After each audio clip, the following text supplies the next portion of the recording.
अहंकार समाया। मुझे कुछ नहीं चाहिए, मुझे कुछ नहीं चाहिए।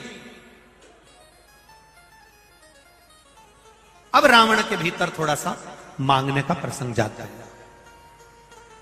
अब रावण के भीतर प्रसंग जाता है। कभी कभी कहीं कहीं बफेट करना भी भारी पड़ जाता है। कहीं कहीं कहीं भारी पड़। अब पंगत होती तो गुलाब जामुन और खोपरा पाक एक एक बार रख देते, पर बफेट में स्टॉल लगा है तो आदमी 10 बार भी खा सकता है। रावण के साथ में यही हुआ।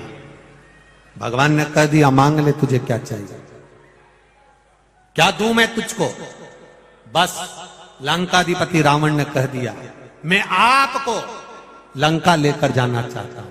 भगवान बोले मुझे ले जाकर क्या करेगा? नहीं नहीं, मेरे को तो आप ही चाहिए।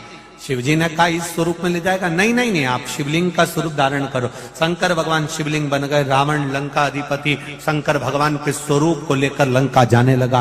उठाया भगवान को। भगवान ने कहा सुन ले रे रावण, लेकर तो जा, मना नहीं है, पर कहीं भूमि पर रख दिया तो उठने वाला नहीं हूं। रावण ठहाका लगाकर हंसा। रावण को हंसी आ गई। बताओ गजब की बात करते हो महादेव, तुम मेरी विद्वत्ता को जानते नहीं हो, मेरी विद्वत्ता को तुम पहचानते नहीं हो। मैंने इन्हीं भुजाओं के बल पर कैलाश पर्वत को उठाया था, तो तुमको उठाने में देरी नहीं लगेगी महाराज। भगवान को लेकर चला। मार्ग में बीच में पहुंचा। थोड़ा कहीं क्रम लगा लघु शंका का। शिव जी को भूमि पर रखना था, पर सोच लिया नहीं रखूंगा। भगवान गणेश जी एक बालक का रूप रख कर गए, उनके हाथ में पकड़ा दिया शिवलिंग। भगवान ने वो शिवलिंग नीचे रख दिया, वही वैद्यनाथ जी के रूप में विराजमान हो गए। मोबाइल चुराने वाले तो देखे, चैन चुराने वाले देखे, मंगलसूत्र चुराने वाले देखे, बैग चुराने वाले देखे, पर पुण्य चुराने वाले भी होते हैं, जो हमारे पुण्य को चुरा लेते हैं। अब उसको पहचानिएगा जरा। 12 ज्योतिर्लिंग में एक ज्योतिर्लिंग है नागेश्वर, जहां पर दारुक नाम का राक्षस रहता है। और वो दारुक नाम का जो राक्षस है वो पुण्य को चुराने का कार्य करता है। और पुण्य चुराता है वो अपनी जगह पर है, पर पुण्य को चुराकर वो गलत जगह पर ले जाकर उसको पाप कर्म में बदल देता है। पाप कर्म में बदलने का प्रयास है। थोड़ा अच्छे से समझना इस कथा को जरा। नागेश्वर ज्योतिर्लिंग की कथा है, इसको जरा समझिएगा। और इस कथा का जरा स्मरण आप करिएगा, इस नागेश्वर ज्योतिर्लिंग की, कि पुण्य को चुराकर पाप में बदलने का क्रम दारुक नाम का राक्षस का। और संसार में ऐसा योग लगता है, कभी कभी आप स्मरण करेंगे, कभी कभी संसार में आप स्मरण करें इस चीज के लिए। जो पुण्य करने वाला होता है, सत्कर्म करने वाला होता है, भगवत भजन करने वाला होता है, मंत्र जाप करने वाला होता है, मंत्र स्मरण करने वाला होता है, कीर्तन करने वाला होता है, भगवत नाम का जाप करने वाला होता है। कई बेटा बेटी भगवान के मंदिर जाना चालू कर देते हैं, पर उनको जो गलत संगत मिलती है, वो संगत के बल पर उसको फिर वो मंदिर जाने से उचिष्ट कर देते हैं। वो मन फिर उसका मंदिर में नहीं रहता, फिर मंदिर में उसका मन नहीं लगेगा। ऐसा आपके साथ में भी होता है। कई लोगों के साथ में होता है कि रामायण की पोथी लेकर बैठे, रामचरितमानस लेकर बैठे, या भागवत लेकर बैठे,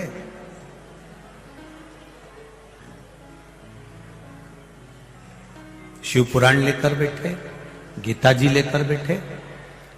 शुरू में जब आप माला लेकर बैठते हो, पूजन करने बैठते हो, आराधना करने बैठते हो, रामचरितमानस पढ़ने बैठते हो, गीता पढ़ने बैठते हो, या भगवत भजन करने के लिए बैठते हो, उस समय पर आपकी जो रुचि रहती है वो बड़ी प्रबल रहती है, एकदम जागरूक।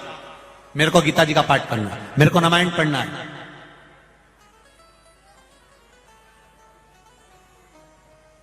बहुत जागरूक।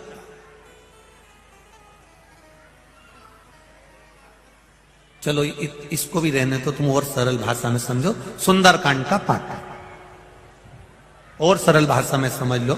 सुंदरकांड का पाठ करने बैठे, शुरू में तो तुमको लगेगा कि मेरे को बाबा का पाठ करना है, और धीरे धीरे आराम आराम से चौपाइयां पढ़ते गए, फिर एकदम ध्यान में आया अभी तो 18 ही चौपाई हुई है,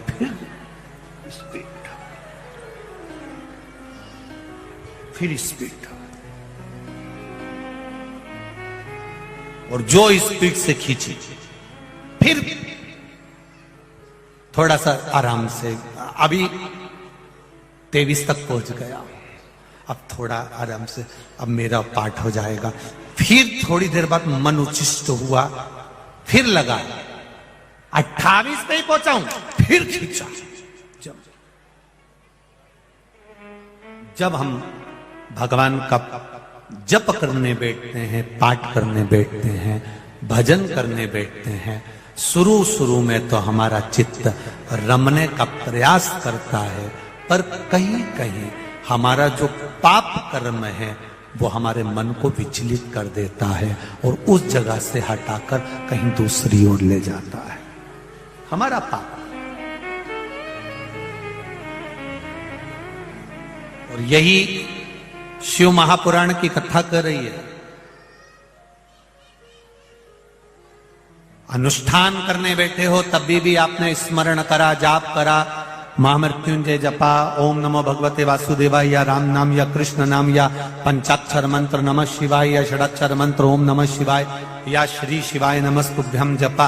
आपने जो जप करा उस जप में आप बैठे तो हो, पर थोड़ी देर के बाद में आपकी बुद्धि को, आपके चित्त को, आपके मन को उच्चिष्ट कर दिया जाए।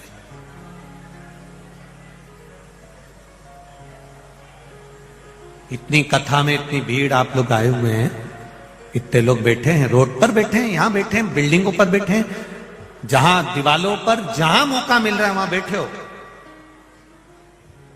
जितनी देर चित्त लगेगा, थोड़ा चित्त, थोड़ा मन थोड़ी देर लग जाता है, उसके बाद में फिर वो मन, वो चित्त थोड़ी देर बाद उच्चिष्ट हो, फिर उच्चिष्ट, फिर कथा की ओर मन गया।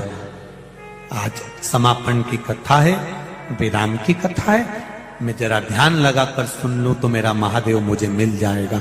फिर वापिस महादेव में मन लगा, फिर चित्त लगा वापिस।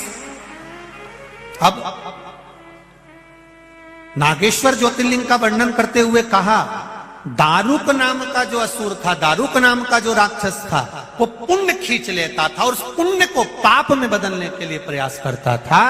मेरा एक निवेदन आप सबसे है, शंकर भगवान के मंदिर में, शिवालय में, देवालय में, राम मंदिर में, कृष्ण मंदिर में, भगवान की चौखट पर जब भी जाओ, जब भी जाओ, जिस समय भी तुम्हारा मन पड़े, जब तुम पहुंचो उस समय पर जब वापिस चलने लगो तो एक बार भगवान को या तो पलट कर देख लो, या फिर उसकी देहली पर, उसकी चौखट के बाहर, उसके द्वार पर, या उसके मंदिर में या देवालय में एक क्षण के लिए बैठ जाओ, कुछ देर के लिए बैठो उसकी चौखट पर।